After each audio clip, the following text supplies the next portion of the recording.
before I get on out of here, I had to talk about a story that's very, very important.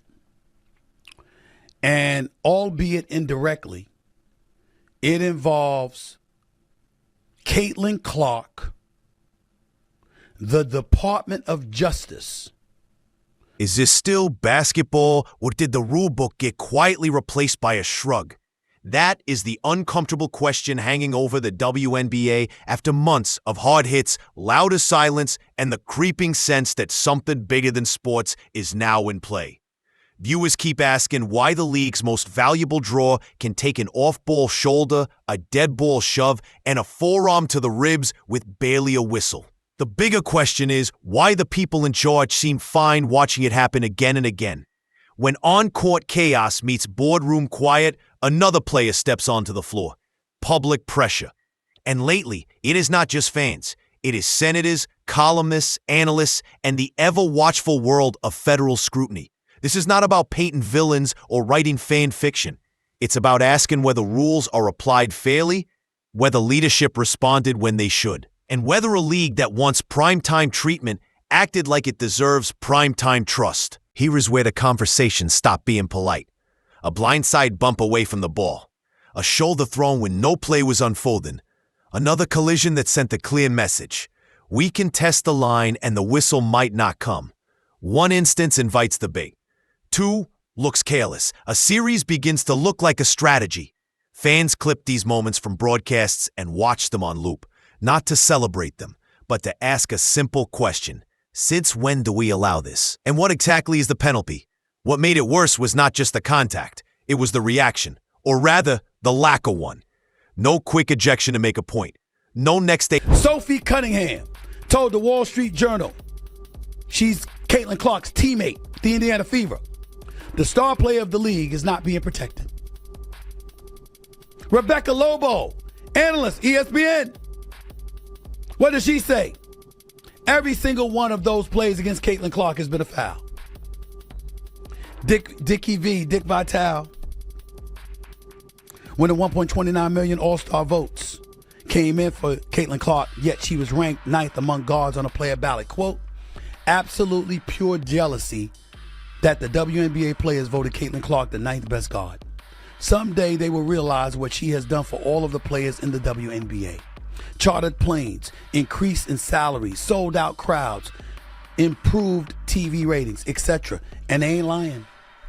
A fine to send a message. No suspension to show that the league would not tolerate off-ball hits. Just a few technicals here and there and an official statement that never quite arrived. The optics were brutal. The star who sells out arenas was the one on the floor, while the rulebook seemed to be somewhere in the locker room, face down under a stack of press releases that no one wrote. Fans can live with tough play. They love it when it's honest. In the lane, in the action.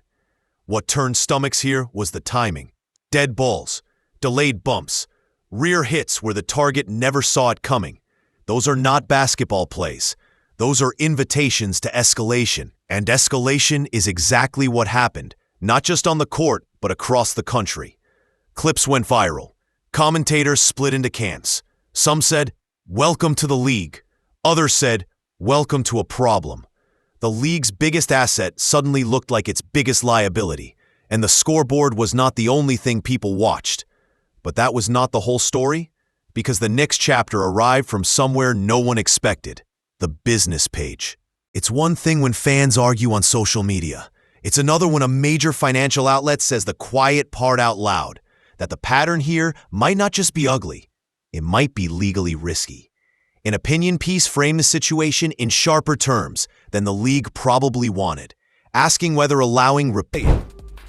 But one thing I will not do is take credit for this. I am looking at the Wall Street Journal. The author of the article is a guy by the name of Sean McLean. Let me read to y'all the opening couple of graphs because I want you to hear the impact of this. This is serious. This is serious. And I could say it with my team here, having the footage and the receipts to back me up. I could be in that I told you so mode. I really, really could. But I ain't going to do that because I'm in a good mood. I'm going to be chill. But I could be saying I told you so. Because let me read this to you. Repeated off-ball hits on a single, wildly marketable player while failing to enforce rules could cross lines no one wants to test in court. The point was not that a verdict had been reached. The point was that a case could be made. Business publications care about incentives. They talk in cost curves and risk premiums. And the argument that took hold was simple. If a star generates explosive growth in ticket sales, broadcast numbers, app downloads, and merchandise revenue, then turning a blind eye to hits that threaten her availability is not just bad optics, it's bad business. You do not ask families to spend hundreds of dollars for seats, parking, food, and jerseys, and then shrug when the headline is forced out by a dead ball knock no one polices.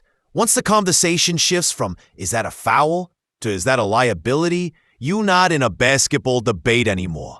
You're in a boardroom emergency. The longer the silence lasted, the more expensive it looked. The math was merciless. Protect the player and protect the product. Or watch both take damage in real time.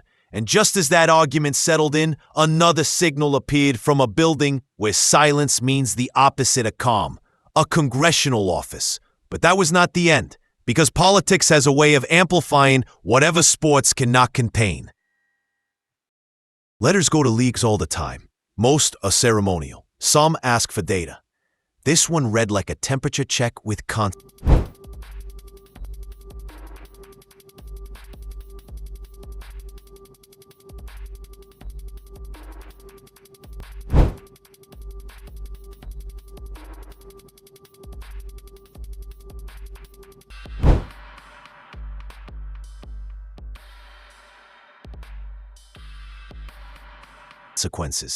Why the non-calls? Why the pattern?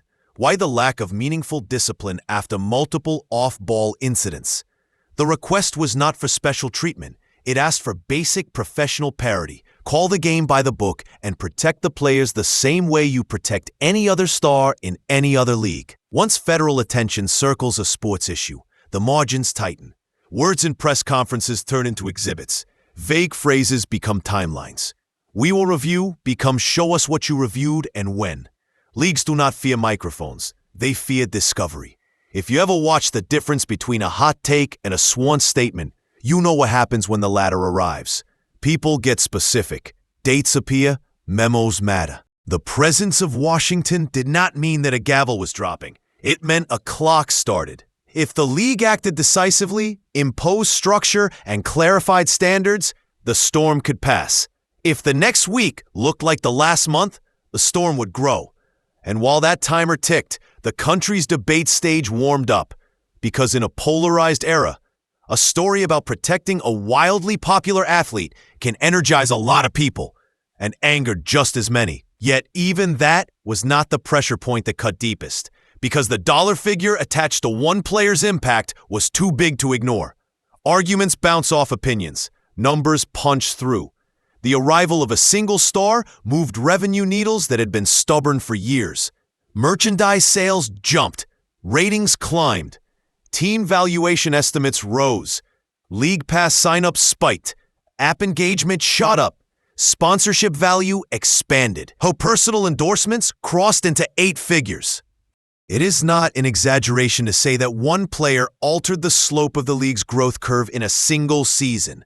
Think about what that means for families who plan a trip around a game.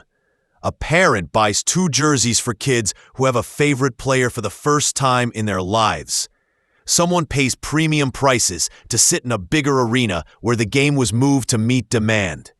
A fan flies in from another city because this feels like a moment. Those are not. His leadership ignores the relentless targeting of Ms. Clark, treating its greatest asset as if she were a PR headache. That approach could turn into a legal liability for the WNBA. Not statistics. Those are budgets, memories, and a brand finally cutting through. When those people see a hard hit after the whistle and then watch officials swallow the call, they feel something you never want your customers to feel. Played. There's also a modern twist. Betting volume around women's basketball is not a sideshow anymore. With real money in the mix, officiating standards do not just protect players. they protect credibility. There are moments when the curtain lifts. A candid quote here, a seasoned analyst there, a veteran broadcaster with a long memory chiming in. Putting together and a picture forms. Players acknowledge discussing how physical to be with the new superstar. Analysts called out specific plays as clear fouls. A beloved voice in basketball criticized an internal vote that seemed out of step with the player's public popularity, hinting at resentment, not evaluation. None of that proved everything in a courtroom, but in the court of public opinion, it stacked up. Rival teams will always test a star. That's part of the game. What set this apart was the uniformity. Off-ball blows. He joined the league last year. Ms. Clark's impact has been seismic. Merchandise sales soared 601%. Indiana Fever viewership jumped 170%. The team's value tripled. League Pass subscriptions climbed 366%. App engagement rose 613%. And her endorsements topped $11 million. Dead ball bumps, contact from behind, a sequence that looked less like improvisation and more like a template. Fans did not need a seminar. They saw the same thing happen in different arenas and asked, why do they all feel the same? Meanwhile, a second debate opened, and it's the one no one wants to touch, but everyone can see. Popularity creates markets. Markets magnify divides. A player who's accessible, telegenic, and wildly marketable will draw heat from rivals who believe their own work is underappreciated. That friction can be healthy when it stays within the lines. It can turn toxic when it becomes personal. Once the conversation shifts from style of play to identity, you are in dangerous water. No one wins that fight. The right answer is boring and hard. Enforce the rules the same way for everyone.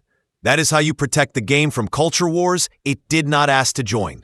And still, the quiet from the top continued. That silence led to a new kind of pressure, not just from fans or media, but from the idea that legal standards might be creeping into what should have stayed a sports story. No one is claiming a courtroom victory on social media. That is not how any of this works. But any general counsel can tell you what the ingredients of a serious case look like. A pattern of conduct, a duty to act, evidence of knowledge, and tangible harm. Right now, the footage is plentiful, the timeline is public, and the financial stakes are massive. You can disagree with the conclusions, but you cannot pretend the raw materials are not there. And once people start asking for emails, for officiating memos, for internal reviews and their outcomes, the temperature goes up fast. Discovery is not a podcast. It is dates, attachments, workflows, and who saw what when. It forces clarity. Did leadership discuss the padding? Did they issue internal guidance to protect all players from off-ball contact? If not, why not? If so, why did it not show up on the floor? Those are not social media questions. Those are deposition questions, and they do not care about your brand tone. A smart league never lets it get that far. Because win or lose, the process costs time, money, and trust. And trust is the currency that fuels growth in a league trying to turn its moment into a movement. The fix is not complicated. It's principled and boring. Call the rulebook with consistency, levy fines that bite, suspend when necessary, and say so out loud. Fans forgive mistakes. They don't forgive indifference. The longer leadership waited, the more the center of gravity moved away from the court and toward law and politics. And politics has its own gravitational pull. Once it enters, it seldom leaves quietly. There's a reason campaigns love sports stories. They're easy to explain and hard to ignore. Protecting a record-setting, arena-filling athlete is the sort of promise that can light up a rally and dominate a news cycle. The flip side is equally true. Critics can point to silence as evidence of misplaced priorities. Suddenly, a league is not just answering to viewers and sponsors. It is answering to voters who never watched a minute of the game, but cared deeply about what the story symbolizes. In that swirl, the risk is losing control of the narrative. The league wants to talk about fundamentals, development, and growth. The country wants to argue about fairness, identity, and leadership. The overlap is real, but the audiences are not the same. If a commissioner does not speak clearly and quickly, others will. Pundits will fill the vacuum. Legislators will craft letters. Advocacy groups will issue statements. And the original issue, officiating and player safety, will get swallowed by angles that are harder to unwind. It did not have to be this way. A crisp, early response could have closed the door. A public standard for off-ball contact. A transparent report on the most controversial plays. At this point, every decision carried two costs, the direct one on the court and the indirect one on the brand. Mishandle either, and you pay both. Here's the heartbreak for people who genuinely love this league. The fix was always simple. Protect the players, especially off the ball. Apply the rulebook consistently. Make discipline automatic, not personal. Do it fast, do it publicly, and move on. That approach does not sterilize the game. It safeguards it. It keeps the conversation on matchups, schemes, and storylines, not on replays of blows that have nothing to do with basketball. Fans who showed up because of one star did not arrive with a list of demands. They came for a feeling that they were watching the best players compete, that the stage was big enough for their kids to dream on, that the product was worthy of their time and money. When a league fumbles that feeling, it burns goodwill you can't easily buy back. Ignore this, and the conversation continues to migrate from sports pages to legal filings. Plaintiffs' attorneys will stitch together a timeline of clips, quotes, ratings charts, and internal expectations around player safety. Regulators and lawmakers who already signaled interest will ask tighter questions. Discovery will surface emails and memos you would rather keep in-house. The public will not parse the nuances. They will hear one thing. The league did not do enough until someone made them. On the court, players will keep testing limits until limits are enforced. Off the court, fans who gave the league a real shot will think twice about a second trip when they remember the night the headline act left early after contact that never should have happened. Sponsors will ask for assurances. Broadcasters will press for accountability, and the league's most powerful growth engine, momentum, will sputter. This is not a referendum on one player's personality, confidence, or style. It is a referendum on whether a professional league will be professional when it matters. The questions in front of leadership are simple. Will you apply your rules with urgency when off-ball contact threatens availability?